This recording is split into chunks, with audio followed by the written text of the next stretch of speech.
lyrics to his music. And it seems to be pretty much in line with the reality, as Anthony Mason will now show us.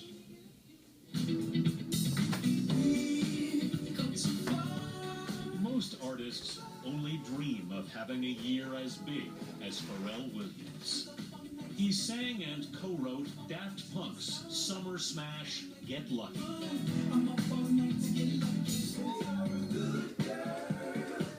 He produced and co-wrote Robin Thicke's mega hit, Blurred Lines.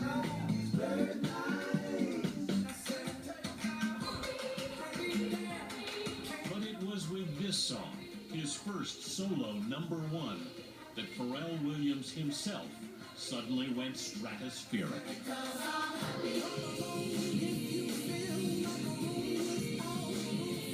Does it feel any different having a huge hit with your name on it?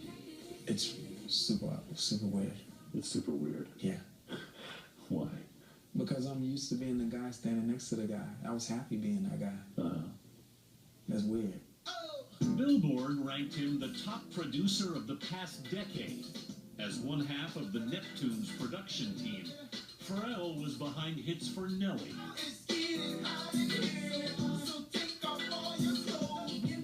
Jay-Z, Justin Timberlake, and Britney. You said that you're one of those kids who just doesn't fit in the box. No, I just never even seen a box. I was like, what do you mean? What wall? What ceiling? What are you talking about? Yeah. Hence the phrase room without a roof. You know, limitless. Lately, everything he's touched has turned to gold, including the headgear he wore the night he won 4 Grammys, a mountain hat designed by Vivienne Westwood. One of my managers says the hat has its own Twitter. I was like, what? It's like, yes. What happened? As we slipped into a New York clothing shop called Fine and Dandy, Pharrell said even he doesn't understand. I can't tell you why people fixated on Vivienne Westwood's hat, because it's not mine, it's hers, right? That from a designer with 2 of his own clothing lines, who Esquire once ranked the best dressed man in the world. When did you start developing a clothing style? I suppose I've always had my own, way. You know, they always say never judge a book by its cover, but the cover does say a lot. I've always sort of been like an extrovert, so, you know, you think color, you kind of dress in color.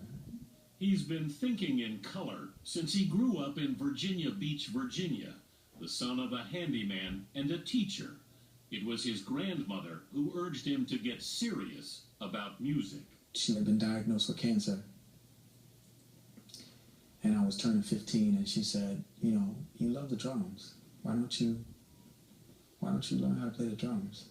So he went to summer band camp and joined the school band.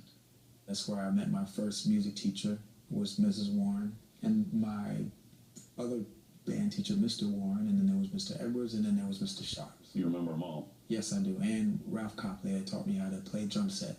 My story is the average story. You know, it was filled with special people. You're giving everybody else credit. Well, what am I without them?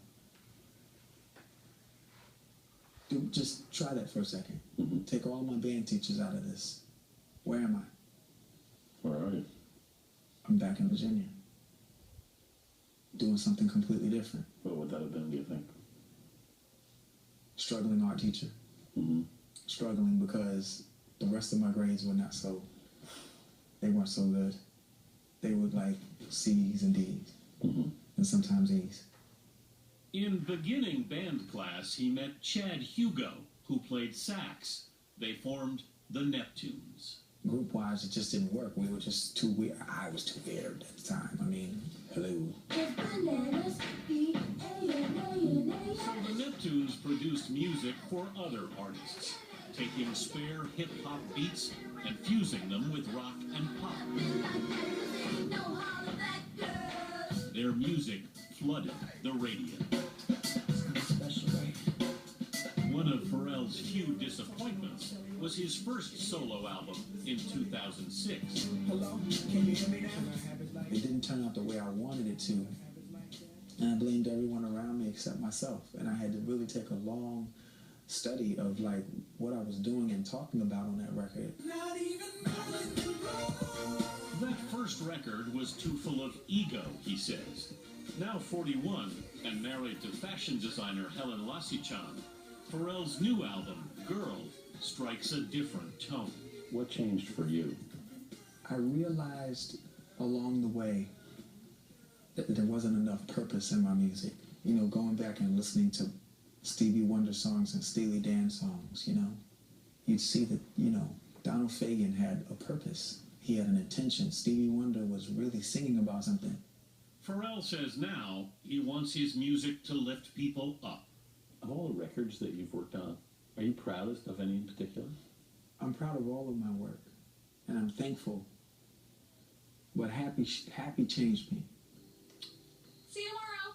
Released last July in the film Despicable Me 2, it went nowhere at first. When they took it to radio, they were like, it's just too different. Mm-hmm. You know, because at that time it was like, douche, douche, douche, douche, glow stick, glow stick, glow stick, glow stick.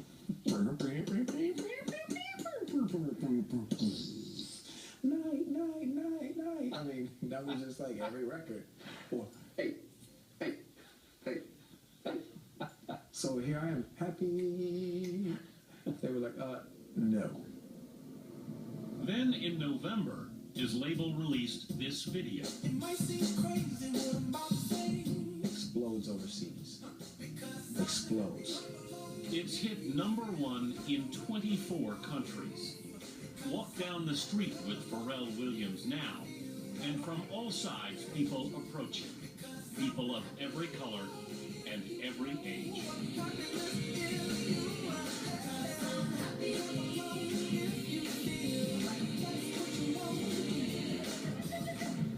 People walk up with their toddlers. There's the happy man. Like what? You okay with being the happy man? I'm thankful.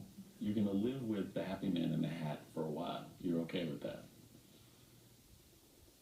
What else do I have any other business being but appreciative? It's not my doing. When you... Does that annoy you that I keep saying that? No, I don't... Do you get why I say that? I get why you said the that. stars have to align. Yeah, absolutely.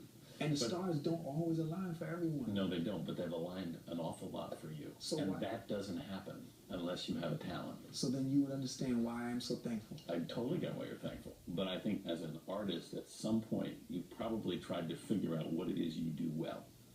I think that's when you fail. Okay. When you start trying to figure out like what you're the best at, that's when you become delusional because you start to believe that. I'd rather just continue to ride that mule than to bet on the cocky horse. Are you afraid if you gave yourself too much credit, it would all go away? For sure.